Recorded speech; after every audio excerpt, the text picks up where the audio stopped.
Welcome to Aryan. आज हम जिस चैप्टर की प्रैक्टिस करने वाले हैं उसका नाम है आपका रोकड़ प्रवाह विवरण, कैश फ्लो स्टेटमेंट। तो इसके कुछ एग्जांपल देख लेते हैं अपन। फर्स्ट एग्जांपल दे रखा है आपके पास, 31 मार्च 2021 को शिवांशु लिमिटेड का शुद्ध आय 4 लाख रुपए की, नेट प्रॉफिट आपको 4 लाख का देखा है, जो मूल्यह्रास डेप्रिसिएशन 20,000 रुपए, भूमि पर विक्रय से लाभ 1 लाख रुपए, मशीन के विक्रय से हानि 40,000 रुपए और अंश निर्गमन के व्यय 50,000 रुपए लिखने के पश्चात है। यानी इन सब चीजों को अपन प्रॉफिट एंड लॉस में लिखने के बाद हमारे पास प्रॉफिट आ रहा है 4 लाख रुपए का। अदर इंफॉर्मेशन में हमारे पास कुछ करंट एसेट्स, कुछ करंट लायबिलिटीज है। 31 मार्च 2021 और 31 मार्च 2020, तो ये आपका करंट ईयर और ये आपका प्रीवियस ईयर, दोनों साल की आपको स्टॉक यानी रेटिया दे रखा है आपको। इसके अलावा प्राप्य बिल दे रखा है 1,40,000 और 1,38,000 रुपए का। प्रीपेड एक्सपेंसेस 10,000 और 12,000 के दे रखे हैं। कैश 30,000 और 15,000 का दे रखा है। देय विपत्र 90,000 और 80,000 का दे रखा है। बकाया व्यय 10,000 और 12,000 के दे रखे हैं और बैंक अधिविकर्ष 50,000 और 40,000 का दे रखा है। और सवाल में कह रहा है संचालन क्रियाओं से रोकड़ ज्ञात कीजिए। तो हमारे पास ऑपरेटिंग एक्टिविटी कैलकुलेट करनी है, कैश फ्लो की ऑपरेटिंग एक्टिविटी जो होती है उसको क्वेश्चन में पूछ रहा है। तो ऑपरेटिंग एक्टिविटी हमारे नेट प्रॉफिट से शुरू होती है। तो सवाल में नेट प्रॉफिट दे ही रखा है आपको 4 लाख रुपए का, उसी से एडजस्टमेंट शुरू करते हैं अपन। तो सबसे पहले आपके पास ऑपरेटिंग एक्टिविटी निकाल रहे हैं, cash from operating activity. Operating activity जो निकाल रहे हैं उसमें हमें net profit before tax already 4 lakh रुपए का दे रखा है। जो वैल्यू दे रखी है उनको एक एक चीज को एडजस्टमेंट करते जाओ। डेप्रिसिएशन, भूमि पर विक्रय का लाभ, मशीन के विक्रय की हानि और अंशों के निर्गमन का व्यय, ये सारी चीजें लिखने के बाद था तो इन सबको एडलेस करते चलते हैं। तो हमारे पास adjustment for non cash and non operating item जो होते हैं उन सबको ऐड करते हैं। तो डेप्रिसिएशन सवाल में हमें दे रखा है 20,000 रुपए ऐड हो जाएगा। Loss on sales of machine आपको सवाल में दे रखा है 40,000 का, वो ऐड हो जाएगा। इसके अलावा सवाल में आपके पास cost of issue of shares ये आपको दे रखा है 50,000 का, ये ऐड हो जाएगा। प्रॉफिट के साथ, लॉस के साथ साथ प्रॉफिट यानी गेन दे रखा है आपको कि एसेट्स को बेचकर, लैंड को बेचकर हमें प्रॉफिट हो रहा है। ये आपकी नॉन ऑपरेटिंग इनकम से जो लेस करेंगे अपन। तो आपके पास 4 लाख में 1,10 तो ऐड कर रहे हैं, 5,10,000 आ जाएगा। 5,10,000 में 1 लाख घटाएंगे तो 4,10,000 रुपए आपका operating profit before working capital change, operating profit before working capital change निकल जाएगा 4,10,000 रुपए का। वर्किंग कैपिटल से रिलेटेड कुछ पॉइंट्स हमारे पास करंट एसेट्स, करंट लायबिलिटी दे रखी थी तो उन्हीं की बात करते हैं। सबसे पहले देखो स्टॉक आपका 2,10,000 था साल के शुरू में 2020 में। 2021 में कितना हो गया आपका 2 लाख। तो स्टॉक कम हो रहा है, डिक्रीज हो रहा है, 10,000 रुपए का डिक्रीज हो रहा है। तो डिक्रीज हो रहा है तो अपन डिक्रीज एसेट्स को, current decrease in current assets को क्या करते हैं, ऐड करते हैं। तो आपके पास 10,000 रुपए का जो एसेट्स है वो क्या हो जाएगी आपकी, ऐड हो जाएगी। फिर नेक्स्ट दे रखा था आपको सवाल में, स्टॉक के बाद प्राप्य बिल 1,38 से 1,40 हो रहा है, 2,000 रुपए प्राप्य बिल भी कम हो रहे हैं तो 2,000 रुपए ये भी ऐड हो जाएंगे आपके। तो प्राप्य बिल, ट्रेड रिसीवेबल्स, आपके पास ट्रेड रिसीवेबल्स 2,000 रुपए इंक्रीज हो रहा है, सॉरी, ट्रेड रिसीवेबल 1,38,000 से 1,40,000 हो रहा है। यानी ट्रेड रिसीवेबल आपके पास 2,000 रुपए से बढ़ रहे हैं। ट्रेड रिसीवेबल बढ़ रहे हैं तो लेस हो जाएंगे आपके पास। ट्रेड रिसीवेबल की अमाउंट दे रखी थी आपकी, इंक्रीज इन करंट एसेट्स में ट्रेड रिसीवेबल 2,000 रुपए, क्या कर देंगे अपन, इसको माइनस कर देंगे। माइनस करने के लिए ब्रैकेट भी लगा सकते हो आप, माइनस का साइन तो लगा हुआ ही है। नेक्स्ट आपके पास जो वैल्यू दे रखी थी ट्रेड रिसीवेबल के बाद वो दे रखा है आपको प्रीपेड एक्सपेंसेस 12,000 से 10,000 हो रहे हैं, डिक्रीज हो रहे हैं। करंट एसेट डिक्रीज होती है तो ऐड होते हैं। तो 2,000 रुपए के करंट एसेट्स डिक्रीज हो रही है तो आपके पास 2,000 रुपए के प्रीपेड एक्सपेंसेस ऐड हो जाएंगे आपके। नेक्स्ट आते हैं अपन, आपके पास नेक्स्ट वैल्यू दे रखी है कैश को अपन ऑपरेटिंग एक्टिविटी में शामिल नहीं करते। कैश तीनों एक्टिविटी के बाद अलग से दिखाया जाता है तो इसलिए हम कैश को इसमें शामिल नहीं करेंगे। देय विपत्र जो है आपका वो 80,000 से 90,000 रुपए हो रहा है। तो देय विपत्र यानी बीपी आपकी करंट लायबिलिटी जो है, करंट लायबिलिटी इंक्रीज होती है तो अपन ऐड करते हैं। तो करंट लायबिलिटीज इंक्रीज हो रही है आपकी, increase in current liabilities trade payable 10,000 रुपए बढ़ रहे हैं तो ये ऐड हो जाएंगे आपके। नेक्स्ट जो दे रखा है आपका बकाया व्यय आउटस्टैंडिंग एक्सपेंसेस 12,000 से क्या हो रहा है आपका ये 10,000 हो रहा है। तो 12,000 साल के शुरू में था, अब 10,000 हो गया, यानी कि डिक्रीज हो रहा है 2,000 रुपए। आउटस्टैंडिंग एक्सपेंसेस करंट लायबिलिटीज है, करंट लायबिलिटी डिक्रीज होती है तो लेस करते हैं, तो decrease in current liabilities outstanding expenses 2,000 रुपए डिक्रीज हो रहे हैं तो ये भी माइनस होंगे। इसके अलावा लास्ट वैल्यू हमें एक और दे रखी है बैंक अधिविकर्ष, लेकिन बैंक अधिविकर्ष को हम फाइनेंस एक्टिविटी में शामिल करते हैं, इसमें शामिल नहीं करते, तो ऑपरेटिंग एक्टिविटी में नहीं लिखेंगे इसको अपन।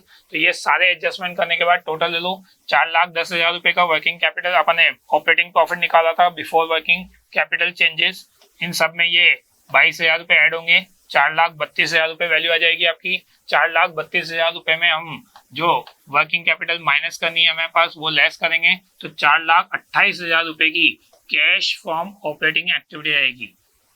तो 4,000 रुपए की आपकी करंट एसेट जो डिक्रीज इंक्रीज हो रही है वो, और करंट लायबिलिटी जो डिक्रीज हो रही है उनका टोटल अपन माइनस कर रहे हैं, और 4,28,000 रुपए का आपके पास बैलेंस कैलकुलेट हो जाएगा।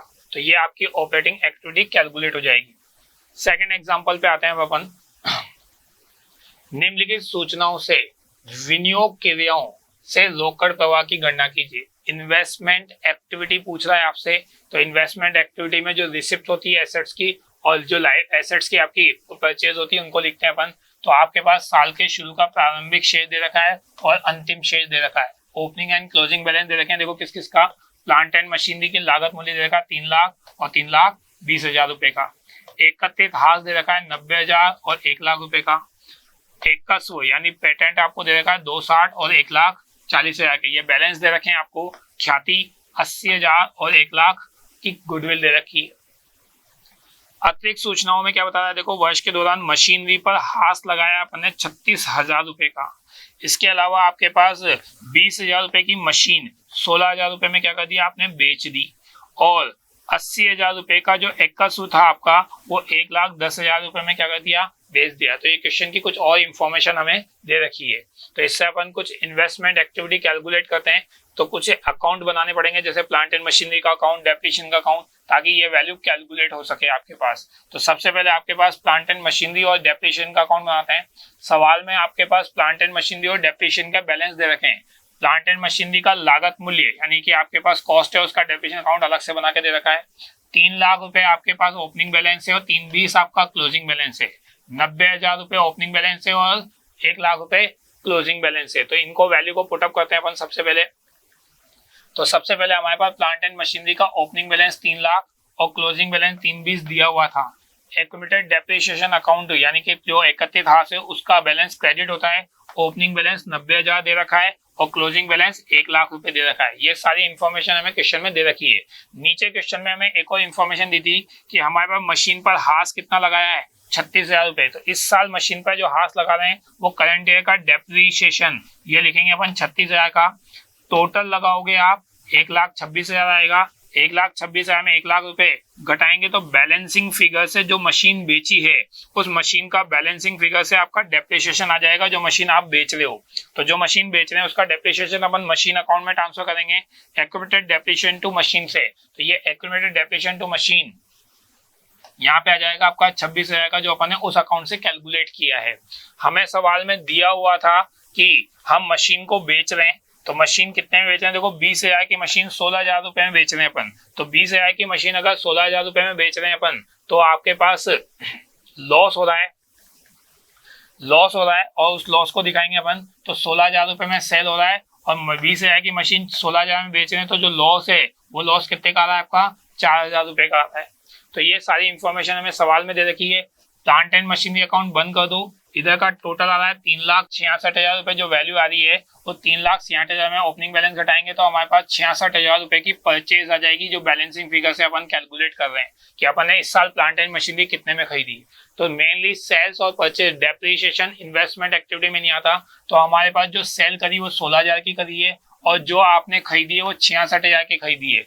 सेल जो है वो रिसिप्ट है इसलिए वो प्लस में आएगा और जो परचेज है वो माइनस में आएगा। तो सेल्स ऑफ मशीन जो है हमने 16,000 रुपए की कैलकुलेट कर रखी है, जो इन्वेस्टमेंट एक्टिविटी में दिखा रहे हैं अपन। परचेज ऑफ मशीन हमारे पास 66,000 की अपन ने बैलेंसिंग फिगर से निकाली थी। परचेज कर रहे हैं यानी पेमेंट कर रहे हैं तो पेमेंट को अपन माइनस में दिखा रहे हैं। तो ये हमारे पास क्वेश्चन में प्लांट एंड मशीनरी अकाउंट से कैलकुलेट हुई है। नेक्स्ट अकाउंट आपके पास दे रखा था पेटेंट की। पेटेंट जो दे रखा है उसकी वैल्यू दे रखी थी आपके पास साल के शुरू में 260 और फिर 180। सवाल में बता रखा है कि 80,000 रुपए का पेटेंट 1,10,000 रुपए में बेचा है। तो पेटेंट अकाउंट भी बना लेते हैं अपन। पेटेंट अकाउंट में देखो आपके पास, तो क्वेश्चन में हमारे पास पेटेंट अकाउंट और बना देते हैं। पेटेंट का ओपनिंग बैलेंस आपको 2,60,000 और 1,40,000 रुपए दिया हुआ है। इसके अलावा सवाल में हमें क्वेश्चन में इंफॉर्मेशन दे रखी है कि 80,000 रुपए का पेटेंट अपन ने कितने में बेचा, 1,10,000 रुपए में बेचा है। तो 80,000 का पेटेंट 1,10,000 में बेच रहे हैं तो सेल लिख रहे हैं अपन 1,10,000। 80,000 का पेटेंट अगर 1,10 में बेचेंगे तो प्रॉफिट होगा आपको, और वो प्रॉफिट अपन क्रेडिट साइड में डेबिट साइड में दिखा रहे हैं। आपका 30,000 रुपए का प्रॉफिट हो रहा है। 30,000 का प्रॉफिट लिखने के बाद जब टोटल लगाओगे तो इधर का टोटल 290 आ रहा है, और 2,90,000 रुपए में से 1,10,000 और 1,40,000 घटाएंगे तो बैलेंसिंग फिगर से जो 40,000 आ रहा है वो अमोर्टाइजेशन वैल्यू आ रही है, यानी हम और राइट ऑफ कर रहे हैं। और राइट ऑफ किससे करते हैं, प्रॉफिट एंड लॉस से। तो ये 40,000 रुपए आपके रिटर्न ऑफ की बैलेंसिंग फिगर से वैल्यू आएगी। फिलहाल इन्वेस्टमेंट एक्टिविटी में सिर्फ सेल्स और परचेज आती है, तो सेल कितने की दिखा देंगे अपन, 1,10,000 रुपए की वैल्यू आ जाएगी आपकी। तो इन्वेस्टमेंट एक्टिविटी जो बनाओगे आप, उस इन्वेस्टमेंट एक्टिविटी में सेल्स ऑफ पेटेंट 1,10,000 रुपए दिखाएंगे। लास्ट वैल्यू हमारे पास एक और दे रखी है सवाल में, और वो क्या दे रखी है, गुडविल। गुडविल साल के शुरू में 80,000 थी, फिर 1,00,000 हो गई। गुडविल की कोई इंफॉर्मेशन नहीं है तो सीधा सीधा ही पता लग रहा है हमें कि 80,000 से 1,00,000 हो रही है, यानी बढ़ रही है। और बढ़ती तब है जब परचेज करते हैं, तो 20,000 रुपए की परचेज दिखा देंगे अपन, परचेज ऑफ गुडविल 20,000 रुपए। तो ये दोनों वैल्यू तो हमारी प्लस में है, तो ये तो ऐड हो जाएंगी, और ये दोनों वैल्यू आपकी क्या है, माइनस में है। तो ऐड करके यानी ऐड करेंगे तो 1,26,000 तो प्लस का आ रहा है आपका, और माइनस का आ रहा है आपका 86,000। लेस कर दो आप इसमें से तो 40,000 रुपए की इन्वेस्टमेंट एक्टिविटी कैलकुलेट हो जाएगी आपकी। तो इस तरह से हम इन्वेस्टमेंट एक्टिविटी कैलकुलेट कर सकते हैं। नेक्स्ट एग्जांपल पे आते हैं अपन। नेक्स्ट एग्जांपल जो है आपका वो क्या कह रहा है, जरा देखो। निम्नलिखित चिट्ठे की सहायता से वर्ष 2020 और 21 का कैश फ्लो स्टेटमेंट तैयार करना है। तो कैश फ्लो स्टेटमेंट का मतलब तीनों एक्टिविटी आ गई, ऑपरेटिंग एक्टिविटी बनानी है, इन्वेस्टमेंट भी बनानी है और फाइनेंसिंग भी बनानी है। तो पहले बैलेंस शीट पढ़ लेते हैं अपन। इक्विटी एंड लायबिलिटी साइड में हमारे पास शेयर होल्डर फंड दे रखा है। शेयर होल्डर फंड का सबसे पहला पार्ट शेयर कैपिटल 2019-20 यानी ओपनिंग बैलेंस ये कहलाएगा, 20-21 आपका क्लोजिंग बैलेंस कहलाएगा। तो 32 लाख और 33 लाख दोनों बैलेंस दे रखे हैं हमारे पास। रिजर्व एंड सरप्लस का ओपनिंग बैलेंस 4 लाख है, और फिर दूसरे साल का बैलेंस क्लोजिंग बैलेंस 5 लाख है, जिसका हमें नोट नंबर 1 दे रखा है, यानी इसकी डिटेल कि 4 लाख और 5 लाख में क्या क्या शामिल है वो हमें नीचे मिल जाएगी अभी। नॉन करंट लायबिलिटीज में हमारे पास लॉन्ग टर्म बोरोइंग्स हैं, जिसका नोट बना के दे रखा है सेकंड नंबर कि इसमें क्या क्या इंक्लूड कर रखा है। इसका ओपनिंग बैलेंस 15 लाख है और क्लोजिंग बैलेंस 16 लाख है। करंट लायबिलिटीज जो दे रखी है वो ट्रेड पेबल्स दे रखे हैं आपको, साल के शुरू में 5,13,000 के और साल के अंत के 3,20,000 रुपए के। शॉर्ट टर्म प्रोविजंस नोट बना के दे रखा है, इसका भी इसकी डिटेल नीचे मिल जाएगी हमें। साल के शुरू में 27,000 और 30,000 रुपए है। तो ये बैलेंस दे रखा है और इन सब का टोटल हमें करके दिया हुआ है। अब आते हैं एसेट साइड में हमारे पास। तो एसेट साइड में हमारे पास नॉन करंट एसेट दे रखी है। नॉन करंट एसेट में फिक्स्ड एसेट्स का first part tangible 4 point. Tangible assets का ओपनिंग बैलेंस 36,60,000 और 39,50,000 रुपए ये दे रखा है, जिसकी नोट 4 बना के देखा है, यानी नोट 4 में डिटेल मिल जाएगी अभी हमें। इनटेंजिबल एसेट्स का नोट 5 बना के दे रखा है, 50,000 और 40,000 और 50,000। ओपनिंग बैलेंस 40,000 का है, क्लोजिंग बैलेंस 50,000 का है हमारे पास।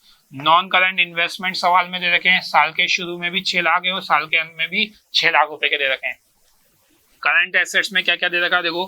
करंट इन्वेस्टमेंट का शॉर्ट नंबर नोट नंबर 6 बना के दिया हुआ है। साल के शुरू में 30,000 है और साल के अंत में 10,000 रुपए दे रखे हैं हमें। ट्रेड रिसीवेबल जो दे रखा है वो आपको साल के शुरू में आपके पास 50,000 है और फिर साल के शुरू में आपके पास 40,000 है और साल के अंत में 50,000 दे रखा है। इन्वेंट्री यानी स्टॉक साल के शुरू में 8 लाख का और फिर 6 लाख का। कैश एंड कैश इक्विवेलेंट दे रखा है आपके पास, साल के शुरू में 670 का था, साल के अंत में 490 का था और लास्ट में बैलेंस शीट का टोटल दे रखा है एसेट साइड का। तो ये हमारे पास एसेट्स और लायबिलिटीज की इंफॉर्मेशन दे रखी है और कुछ नोट दे रखे थे जिनकी अपन बात कर रहे थे अभी बैलेंस शीट में। फर्स्ट नोट था हमारे पास रिजर्व एंड सरप्लस का, जिसमें 2 चीजें इंक्लूड है, general reserve and statement of P&L जिनके ओपनिंग बैलेंस और क्लोजिंग बैलेंस सवाल में दे रखे हैं हमारे पास। 280 ओपनिंग बैलेंस है, 350 क्लोजिंग बैलेंस है, 120 ओपनिंग बैलेंस है, 150 क्लोजिंग बैलेंस है। लॉन्ग टर्म लोन का बोरिंग्स का हमारे पास लॉन्ग टर्म बोरिंग्स का नोट नंबर 2 दे रखा है जिसमें 10% डिबेंचर शामिल कर रहे हैं। साल के शुरू में 15 लाख और साल के अंत में 16 लाख रुपए दे रखा है। शॉर्ट टर्म प्रोविजंस में आपको दे रखा है प्रोविजन फॉर टैक्स, ये नोट नंबर 3 में दे रखा है आपको शॉर्ट टर्म प्रोविजन। उसका साल के शुरू का बैलेंस 27,000 और फिर 30,000 रुपए, ये क्वेश्चन में हमें दिए हुए हैं। नोट नंबर 3 के बाद नोट नंबर 4 भी था हमारे पास। 4 आपके पास दे रखा है टेंजिबल एसेट्स का जिसमें प्लांट एंड मशीनरी की वैल्यू दे रखी है 36,40,000 और 39,50,000। टेंजिबल एसेट्स नोट नंबर 5 बना के देगा जिसमें हम इंटेंजिबल एसेट्स का नोट नंबर 5 है हमारे पास गुडविल। उस गुडविल का साल के शुरू का बैलेंस 40,000 है और साल के अंत का बैलेंस 50,000 दे रखा है। नोट नंबर 6 में करंट इन्वेस्टमेंट बता रहा है। करंट इन्वेस्टमेंट की वैल्यू जो आ रही है उसमें मार्केटेबल सिक्योरिटीज बता रहा है 30,000 रुपए और 10,000 रुपए। ये सारी इंफॉर्मेशन हमारी बैलेंस शीट से रिलेटेड दे रखी है। कुछ अतिरिक्त सूचनाएं भी दे रखी है। ऋण पत्रों का शोधन 1 अप्रैल 2020 को किया है, यानी ऋण पत्रों को जब हम पेमेंट कर रहे हैं तो वह 1 अप्रैल 2020 को किया जा रहा है। मशीन जिसका लागत मूल्य 70,000 था, एकत्रित हाथ या संचित हाथ 10,000 है, को हमने 45,000 में बेचा। तो जरा देखो आपके पास 70,000 रुपए की तो मशीन की कॉस्ट थी, 10,000 हम उसका डेप्रिसिएशन घटाएंगे तो 60,000 रुपए उसकी रिटर्न डाउन वैल्यू आ जाएगी कि मशीन हमारे पास कितने की वैल्यू की बची। 60,000 की चीज कितने में बेच रहे हो आप, 45,000 में बेच रहे हैं। तो सेल अगर अपन कर रहे हैं 45,000 रुपए में तो 60,000 की चीज अगर 45,000 में बेचेंगे तो कम में बेच रहे हैं, यानी हमें लॉस हो रहा है। और लॉस कितने का हो रहा है हमें, 15,000 रुपए का। तो ये 15,000 रुपए का लॉस हमें एडजस्टमेंट यानी दिखाना पड़ेगा। इसके अलावा कह रहा है कि वर्ष के दौरान हमने 8 लाख रुपए की मशीन क्रय करी है। वर्ष के दौरान हमने 11,000 रुपए का अंतरिम लाभांश का चुकाया है। तो इंटरिम डिविडेंड जो पेमेंट कर रहे हैं उसको बुक्स में दिखाएंगे अपन। प्रस्तावित लाभांश गत वर्ष का 20,000 है और चालू वर्ष का कितना है हमारे पास 13,000 रुपए है। तो ये सवाल की एडिशनल इंफॉर्मेशन हमें और दे रखी है। अब अपन शुरू करते हैं हमारे पास कैश फ्लो स्टेटमेंट। तो कैश फ्लो स्टेटमेंट में सबसे पहले हमारे पास कैश फ्लो स्टेटमेंट जो हम बना रहे हैं वो 31 मार्च 2021 का बनाना है। सबसे पहले कौन सी एक्टिविटी बनती है आपकी, ऑपरेटिंग एक्टिविटी बनती है। तो ऑपरेटिंग एक्टिविटी में हमें सबसे पहले नेट प्रॉफिट चाहिए और नेट प्रॉफिट बिफोर टैक्स का नोट बना के देखा कि भाई 1,61,000 कैसे निकालेंगे। तो हमारे पास 1,61,000 के लिए जो नोट है उसकी बात कर लेते हैं सबसे पहले अपन कि ये वैल्यू कैसे कैलकुलेट होगी आपकी। नोट नंबर 1 में हमने इसकी डिटेल बता रखी कि प्रॉफिट बिफोर टैक्स कैसे निकाला। तो आपके पास प्रॉफिट एंड लॉस के ओपनिंग और क्लोजिंग बैलेंस थे 1,50 और 1,20, दोनों का डिफरेंस निकाल रखा है अपन ने। 30,000 रुपए जो बैलेंस शीट में बैलेंस दे रखे थे उनका बैलेंस है। इंटिम डिविडेंड पेड किया था वो ऐड हो जाएगा आपका इसमें 11,000 रुपए, ये एडिशनल इन्फॉर्मेशन में दिया हुआ था। प्रपोज डिविडेंड जो प्रीवियस ईयर का ये भी हमें एडिशनल इन्फॉर्मेशन में दे रखा था 20,000 रुपए। प्रोविजन फॉर टैक्सेशन जो करंट ईयर का आपने चार्ज किया है वो कितना चार्ज कर रहा है 30,000 रुपए, ये भी हमें दिया हुआ था जिसमें शॉर्ट टर्म प्रोविजन के नाम से। एंड ट्रांसफर टू रिजर्व जो हमारे पास रिजर्व के बैलेंस थे उसका ओपनिंग क्लोजिंग बैलेंस का डिफरेंस 70,000 रुपए का आ जाएगा। इन सबको एडलेस करने के बाद हमारे पास प्रॉफिट बिफोर टैक्स आएगा 1,61,000 रुपए का। तो सबसे पहले हमें 1,61,000 रुपए जो ऑपरेटिंग एक्टिविटी में दिखाना था वो कैलकुलेट कर लिया अपन ने। तो ऑपरेटिंग एक्टिविटी आपकी 1,61,000 रुपए वैल्यू आ गई। सवाल में एडजस्टमेंट दे रखे हैं, adjustment for the non cash and non operating items में। तो अभी अभी अपन ने कैलकुलेशन करी थी loss on sales of machinery की कि हमारे पास जो मशीनरी है उस मशीनरी में लॉस हुआ था 15,000 रुपए का। तो वो 15,000 रुपए का लॉस आपके पास ऐड कर रहे हैं अपन। करंट ईयर का डेप्रिसिएशन प्लांट एंड मशीनरी पर यह भी आपके पास कैलकुलेट करना पड़ेगा जिसका नोट 2 है, अभी बना लेते हैं इस पे 2,50,000 रुपए का। तो प्लांट एंड मशीनरी जो था आपके पास उसके वर्ष के प्लांट एंड मशीनरी अकाउंट का बैलेंस दे रखा था देखो 36,60,000 और 34,60,000 रुपए और 39,50,000 रुपए, ये आपके पास प्लांट एंड मशीनरी का बैलेंस दे रखा है। तो इसी से आपका प्लांट एंड मशीनरी अकाउंट बनेगा और प्लांट एंड मशीनरी अकाउंट या टेंजिबल एसेट्स अकाउंट दे रखा है आपका opening balance and closing balance दिया हुआ है। क्वेश्चन में अभी थोड़ी देर पहले हमें दे रखा था कि भाई हम मशीन को बेच रहे हैं 45,000 का और हमें लॉस कितने का हो रहा है 15,000 का। सवाल में इंफॉर्मेशन में दे रखा है कि हमने एक नई मशीन परचेज भी करी थी और 8 लाख में खरीदी थी। तो 8 लाख और 34,60,000 को जोड़ेंगे तो 42,60 आ रहा है। इधर के हमारे डिफरेंस से जब कैलकुलेट करेंगे तो हमारा करंट ईयर का डेप्रिसिएशन आ जाएगा कि अपन ने कितने की वैल्यू की डेप्रिसिएशन काउंट करी है, और यही डेप्रिसिएशन अपन ऑपरेटिंग एक्टिविटी में दिखाते हैं। लॉस तो हम दिखा ही चुके थे, तो 2.5 लाख रुपए का जो डेप्रिसिएशन है वो ऑपरेटिंग एक्टिविटी में दिखाएंगे। तो ये ऑपरेटिंग एक्टिविटी में जो नोट 2 दे रखा था आपका, ये 2.5 लाख रुपए अपन ने इस तरह से कैलकुलेट किए। इसके अलावा डिवेंचर का इंटरेस्ट कैलकुलेट करेंगे अपन। 1,60,000 रुपए डिवेंचर का इंटरेस्ट आएगा और वो इंटरेस्ट यहाँ पे ऐड होगा। इन सबको ऐड करके जो वैल्यू आएगी वो कहलाएगी आपकी operating profit before working capital change. तो आपके पास बिफोर वर्किंग कैपिटल चेंज आपके पास जो प्रॉफिट आ रहा है वो आ रहा है 5,86,000 रुपए का। 5,86,000 रुपए में करंट एसेट्स और करंट लायबिलिटीज का एडजस्टमेंट करते हैं अपन। तो करंट एसेट्स और करंट लायबिलिटीज देखनी पड़ेगी आपको। करंट एसेट्स जो देखिए देखो आपके पास, जिसमें trade receivable, inventory, cash and cash equivalent लेते ही नहीं अपन, तो ट्रेड रिसीवेबल और करंट लायबिलिटीज ही आएंगे।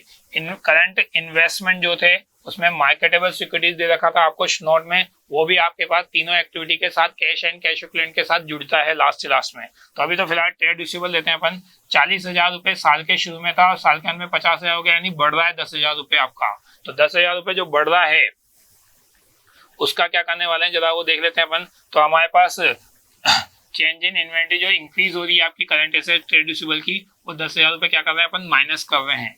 इसके अलावा आपके पास सवाल में करंट एसेट्स में एक और चीज दे रखी थी, और वो था आपके पास इन्वेंटरी 8 लाख से 6 लाख हो रही है, डिक्रीज हो रही है 2 लाख रुपए से। तो 2 लाख रुपए से इन्वेंटरी डिक्रीज हो रही है, तो वो ऐड हो जाएगी आपके पास डिक्रीज इन करंट एसेट्स के नाम से। जो इन्वेंटरी है आपकी वो ऐड कर रहे हैं 2 लाख रुपए की। सेम ऐसे करंट लायबिलिटीज का आपको इंक्रीज का ऑप्शन दे रखा था, सॉरी डिक्रीज का ऑप्शन दे रखा था। Decrease in current liabilities trade payables 193। तो ये सारे ऐड लेस करने के बाद हमारे पास नेक्स्ट वैल्यू आ जाएगी 5,83,000 रुपए की। इसमें से हम टैक्स पेमेंट जो हमें क्वेश्चन में दिया हुआ था कि हमने प्रोविजन बना रखा, तो 27,000 रुपए का प्रोविजन फॉर टैक्स घटा देंगे अपन, पेमेंट घटा देंगे। और पेमेंट घटाने के बाद हमारे पास current assets, current cash and payment घटाने के बाद net cash from operating activity आ जाएगी 5,56,000 रुपए की। ये आपकी ऑपरेटिंग एक्टिविटी कंप्लीट होती है। नेक्स्ट एक्टिविटी शुरू होती है हमारे पास इन्वेस्टमेंट एक्टिविटी। इन्वेस्टमेंट एक्टिविटी में मशीन का परचेज, यानी मशीन अपन खरीद रहे थे और खरीद रहे हैं, तो पेमेंट माइनस में दिखाएंगे 8 लाख रुपए का। परचेज ऑफ गुडविल, ये आपके पास सवाल में दे रखी है कि गुडविल बढ़ रही है आपकी, और बढ़ रही है तो अपन परचेज दिखा रहे हैं 10,000 रुपए की।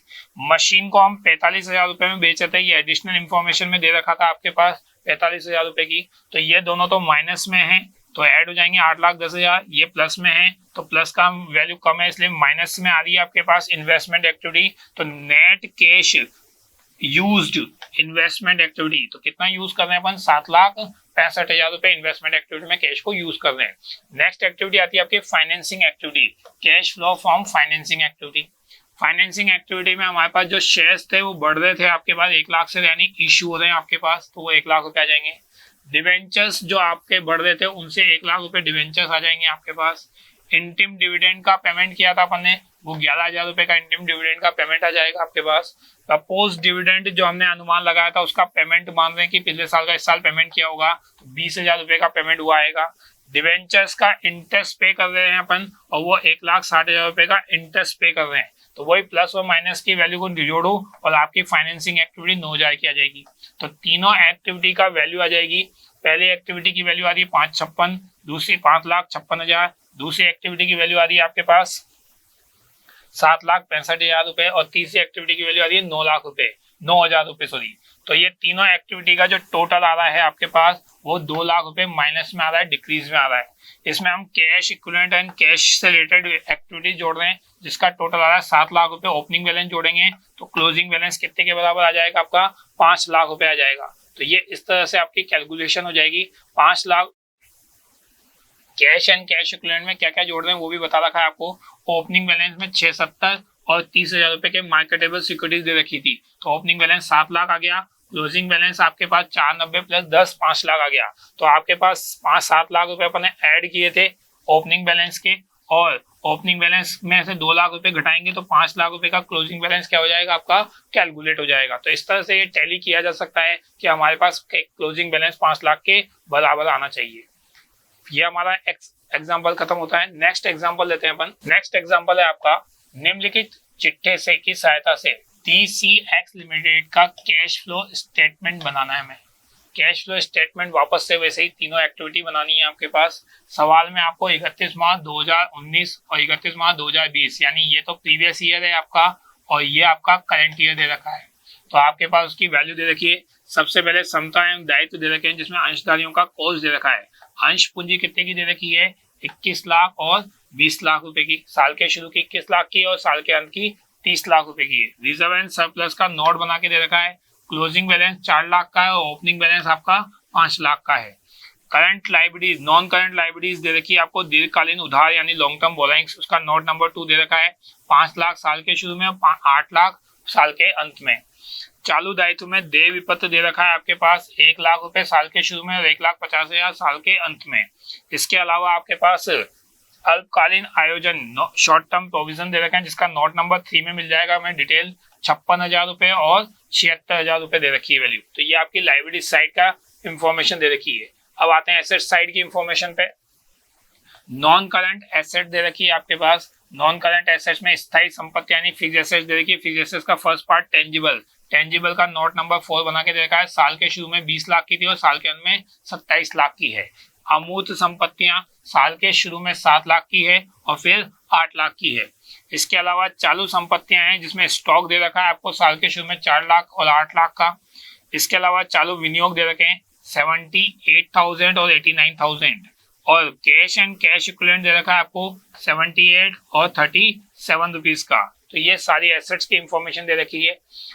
कुछ नोट थे हमारे पास तो नोट की डिटेल बता रहा है आपको। पहला रिजर्व एंड सरप्लस में आपको P&L का बैलेंस दे रखा है साल के शुरू में 5 लाख और फिर 4 लाख का बैलेंस।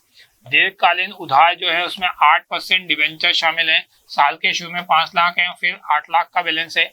अल्पकालीन आयोजन जो है उसमें कर का आयोजन दे रखा है प्रोविजन फॉर टैक्स 56,000 और 76,000 रुपए की वैल्यू दे रखी है। मूर्त संपत्तियां जो दे रखी है उनमें मशीन दे रखी है आपके पास। साल के शुरू में मशीन की वैल्यू 25 लाख है और 33 लाख है।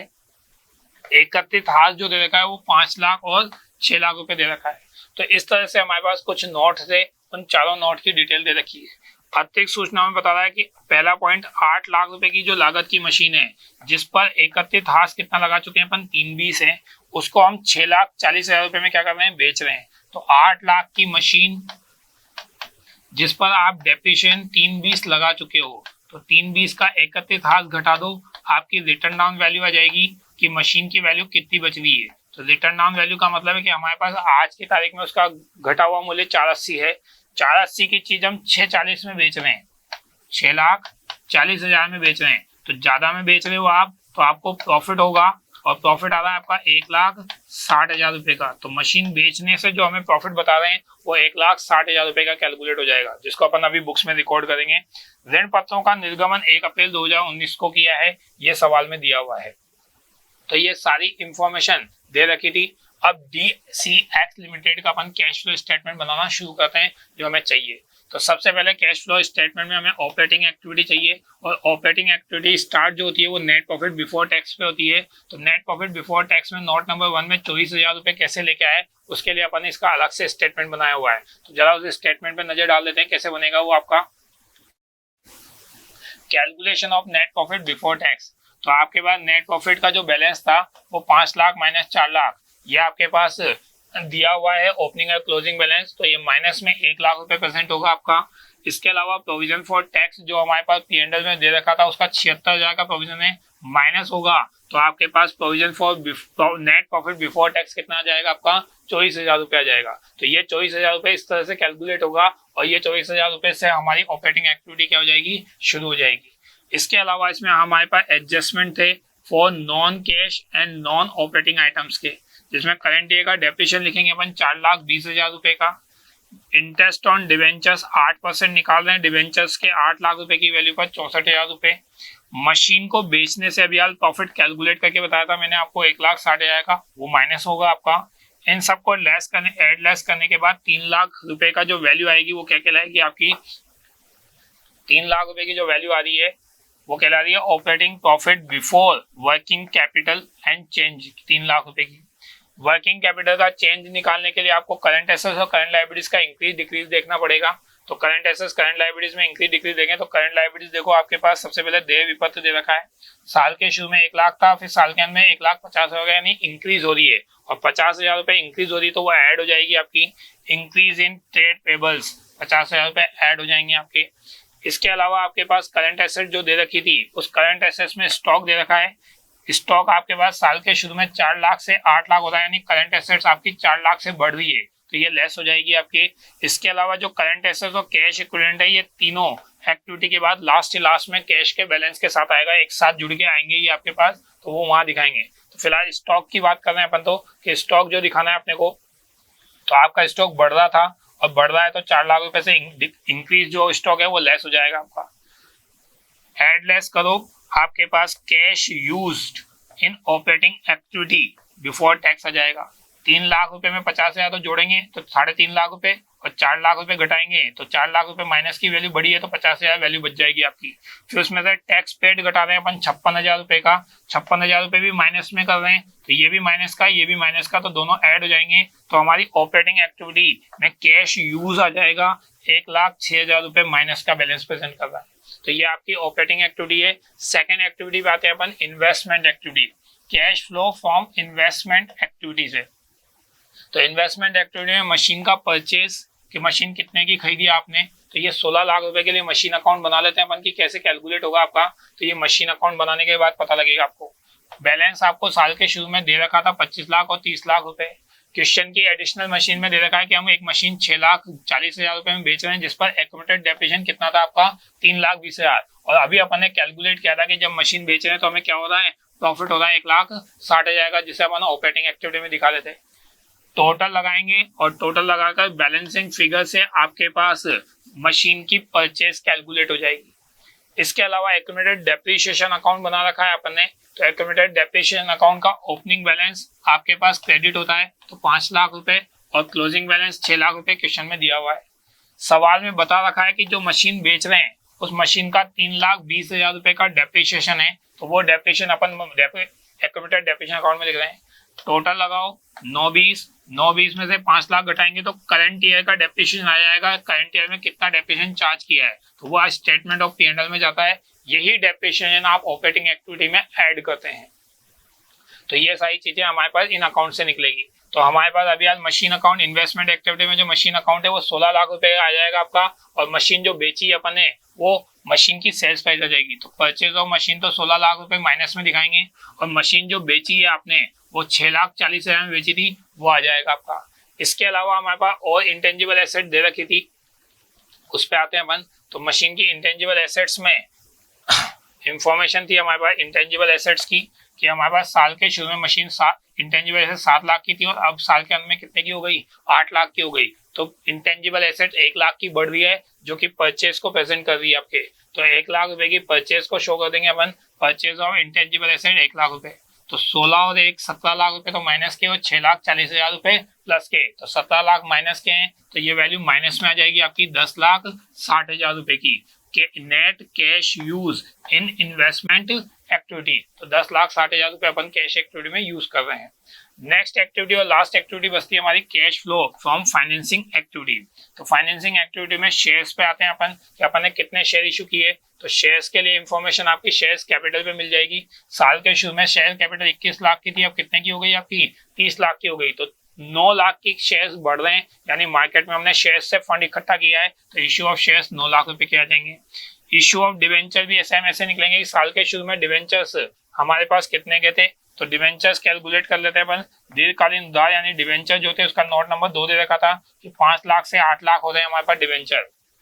तो 5 लाख से 8 लाख रुपए के डिवेंचर हो रहे हैं तो उन डिवेंचर्स पर 3 लाख रुपए के इशू आ जाएंगे आपके पास। डिवेंचर का इंटरेस्ट निकाला था अपन ने 8% के हिसाब से, तो वो आपके पास 64,000 रुपए का इंटरेस्ट आ जाएगा, जो इंटरेस्ट पेड कर रहे हैं तो माइनस में आ जाएगा। तो 9 और 3 आपके पास 12 लाख रुपए तो प्लस में आ रहे हैं और 64,000 रुपए माइनस में आ रहे हैं। तो आपके पास 11,36,000 रुपए की फाइनेंस एक्टिविटी का बैलेंस आ रहा है कि कैश हमारे पास जो जनरेट हो रहा है, इनफ्लो हो रहा है, वो 11,36,000 का हो रहा है। तो तीनों एक्टिविटी का टोटल 1,06,000 रुपए माइनस के और 10,60,000 रुपए माइनस के, तो ये दोनों तो ऐड हो जाएंगे और 11,36,000 प्लस का है, ये लेस हो जाएगा, तो नेट माइनस की वैल्यू बड़ी है, तो नेट वैल्यू तीनों का जो टोटल आएगा वो 30,000 रुपये आ जाएगा, जिसमें हमें कैश इक्विवेलेंट और कैश का बैलेंस जोड़ना है। तो कैश इक्विवेलेंट में अपन क्या क्या जोड़ते हैं जरा देखो, कैश एंड कैश इक्विवेलेंट में अपन दो चीजें जोड़ते हैं, कैश एंड बैंक तो इसी में आता है, कैश करंट इन्वेस्टमेंट जो है वो भी इसी में आएगा, तो करंट इन्वेस्टमेंट को भी आप इसी में इंक्लूड कर लो। इंक्लूड करेंगे तो इनका ओपनिंग बैलेंस और क्लोजिंग बैलेंस का टोटल आ जाएगा 1,56,000 और 1,26,000 रुपए। तो 1,56,000 रुपए का जो ओपनिंग बैलेंस ऐड करेंगे अपन, तीनों एक्टिविटी का जो टोटल है उसमें ओपनिंग बैलेंस 1,56,000 रुपए ऐड करेंगे। ऐड करने के बाद 30,000 घटाओगे, क्लोजिंग बैलेंस 1,26,000 के बराबर बैलेंस कैलकुलेट हो जाएगा आपका। तो इस तरह से अपन तीनों एक्टिविटी को कंप्लीट करते हैं। Thank you very much.